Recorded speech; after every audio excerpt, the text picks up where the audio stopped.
Nous, on dit 8 mars, journée de la femme. Je crois qu'il faut rectifier maintenant cette erreur. C'est la journée internationale des droits des femmes.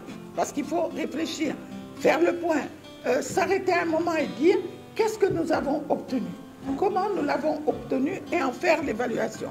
Parce qu'il s'agit en fait de libérer les femmes.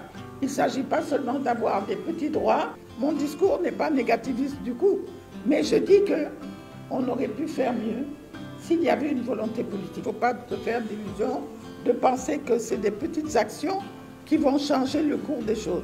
Il faut changer la culture, il faut revisiter les religions, il faut voir qu'est-ce qui correspond aujourd'hui à ce que les femmes peuvent faire dans ce temps du monde. Parce qu'on n'est plus au 19e, au 20e, on est au 21e siècle, les choses ont changé radicalement. Mais je crois qu'il est important que les gens comprennent une chose. La démarche féministe, ce n'est pas seulement une démarche de demander un droit, c'est de théoriser.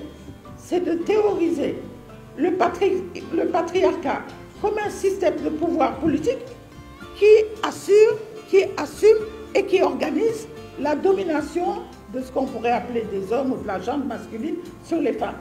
Et elle a des incidences donc sur le plan religieux, sur le plan social, sur le plan culturel. Et après, bien sûr, on nous dit, c'est la religion qui dit. Mais la religion, à quel moment?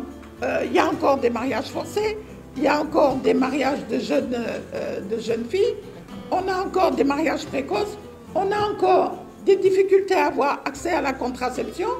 L'avortement n'est pas accepté, même dans les cas médicalisés. On dit qu'il faut changer les mentalités. On le dit toujours. Mais quelles sont ces mentalités? Ces mentalités, c'est qu'il y a une gérontocratie masculine, je répète, une gérontocratie masculine qui domine dans un pays où 65% de la population a moins de 35 ans. Il n'y aura pas d'émergence au Sénégal tant que plus de 50% de la population est exclue de ces circuits économiques, des circuits de décision politique, etc. Donc c'est un leurre parfait de croire qu'avec ce qui existe maintenant, on ne pourra pas le faire. Il va falloir scolariser des femmes en plus grand nombre, mais surtout parce que les femmes sont plus nombreuses sur le plan démographique, il va falloir que ces femmes deviennent des femmes de science.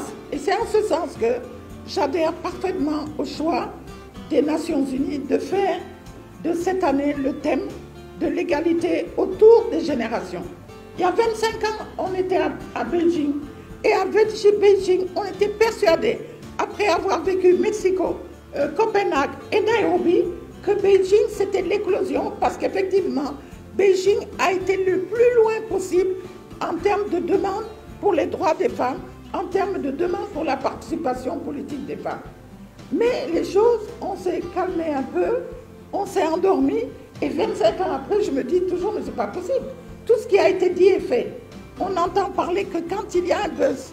Et je crois que c'est peut-être le message le plus fort cette année, l'égalité est possible.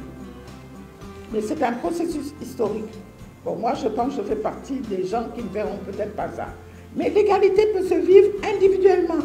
Si on fait le choix individuel d'avoir une démarche féministe dans notre vie. N'ayez pas peur, vous avez des enfants. Apprenez-leur au moins à respecter la femme que vous êtes, non parce que vous êtes leur mère, mais parce que vous êtes une femme.